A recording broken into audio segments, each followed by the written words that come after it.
Y vamos a terminar We will conclude with a presentation of what we would call the general cost principle, which is a universal economic law, a law of tendency, like all the economic laws we must grasp.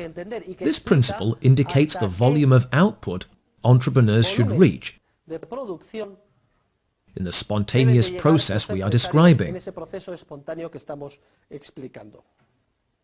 The idea is very simple and can also be expressed in marginal terms, in terms of 1 unit more or 1 unit less. Every year I explain this with gestures, because I believe that method is quite simple and illustrative, and it allows me to avoid using graphs and drawing curves that communicate the mistaken idea that they actually exist when they do not.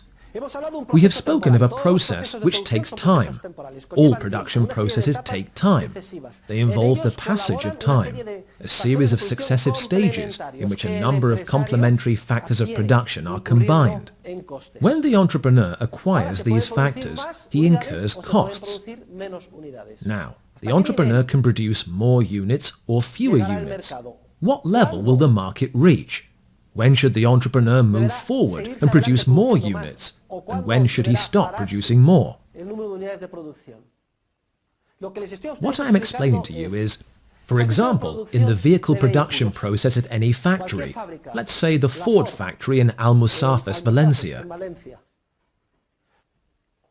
How many vehicles should be manufactured each year? 30,000? 40,000? 100,000? A million? What point should and should not be reached? If it was an error to build the apartment, does that mean no homes at all are going to be built in Spain? Economic decisions are not all or nothing. Building homes is ruinous, and therefore nothing is built. Even now in Spain there is building going on, but it amounts to 1/3 or 1/5 of what was being built before. In economics, decisions and actions are always incremental. That is, they deal with a few units more or a few units less. Now, we are going to look at the general market law, the spontaneous law, which is driven by the force of entrepreneurship and tends to determine the maximum number of units produced in each production process. The law is very simple. Each additional unit of a productive factor the entrepreneur acquires in any line, remember the individual determinants of price, other things being equal, what happens if the demand for any good or service increases? The price tends to rise.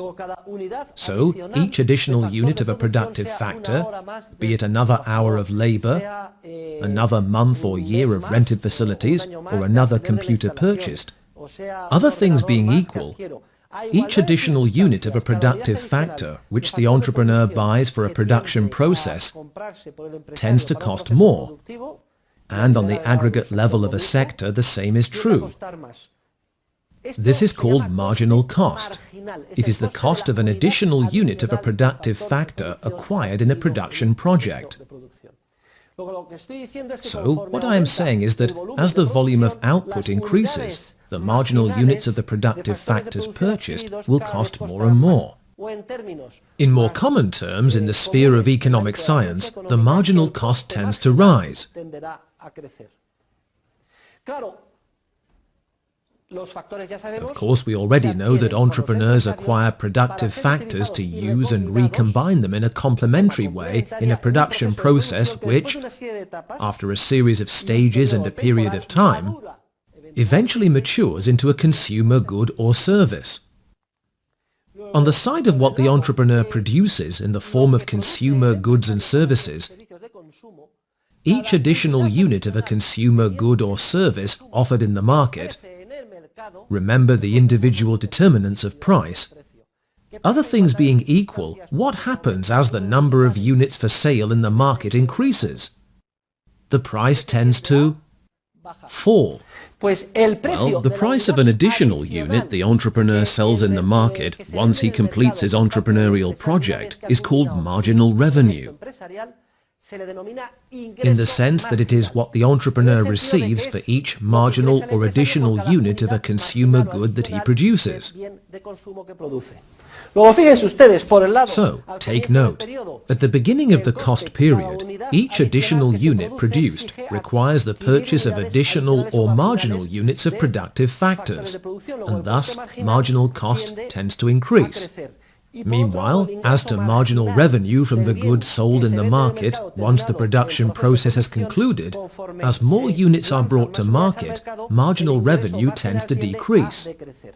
Luego, ¿hasta qué So, what nivel level or o volume of volumen de output producción will llegará the el entrepreneur empresario? reach? Pues precisamente, Notice that if every fíjense, additional si cada unit unidad costs me adicional me more, cuesta más and what I y lo que produce brings in produzco less cada and vez less in the form of produce marginal menos en revenue, forma de ingresos I will marginales, produce up to yo that volume of output at which marginal revenue roughly equals marginal cost. hasta el que If I go too far, and I continue to build cars or apartments above that level, the marginal or additional units of good produced will generate a loss for me. vehículos o apartamentos Imagine the number of vehicles is 10,000, and up to approximately vehicle 10,000, the last vehicle, marginal revenue and marginal cost coincide. The cost to me of the additional factor to produce the last vehicle and the amount I have obtained from its sale more or less coincide. If I keep producing vehicles, if instead of 10,000 I build 10,500 or 11,000, those marginal vehicles will entail a marginal cost which exceeds the selling price, and therefore I will produce them at a loss. That said, you would understand clearly, there are no exact guides. There are no cost functions. If there were, it would be a cinch to be an entrepreneur. We would enter the data into a computer. Let's see, Santiago, how many units do we have to produce this month? He would type the data into the computer. Well, it looks like 11,524. All right, let's go produce them. We would be managers. No. The leading role in the market is always played by entrepreneurs who act in an environment of uncertainty, and who, by trial and error, with respect to their particular projects, must find out the revenue, cost and volume of output that it would be an error to exceed or to fall short of. To fall short is also an error, because if I produce less, I fail to earn what I could earn with additional units. We have to uncover this information through the entrepreneurial process of trial and error, and we must bear in mind that the data changes constantly as a result of human creativity. The proof that this is not an exact science, and that it cannot be articulated, lies in the fact that General Motors went bankrupt. We all know it. The company suspended payments in 2009. We can also find proof in the fact that thousands of entrepreneurs devoted themselves to building homes nobody wants in Spain. We will see that in many cases, those entrepreneurial errors, we'll see when we talk about the theory of the cycle, we'll touch on that briefly in class next week or the week after. If the essential signs entrepreneurs follow in their work as entrepreneurs are distorted, then massive investment errors result, and that is what causes the cycle, the stages of expansive bubble and crisis. It is not the fault of the market, but of the intervention of the state and central banks, the manipulation of money, interest rates and public funds, and the massive deceptive effect of all that on entrepreneurs.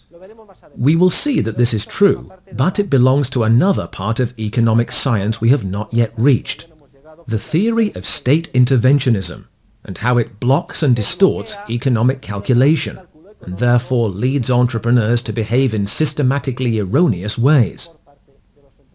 In conclusion, the law of tendency is that entrepreneurs will tend to produce that volume of output up to which marginal revenue and marginal cost coincide.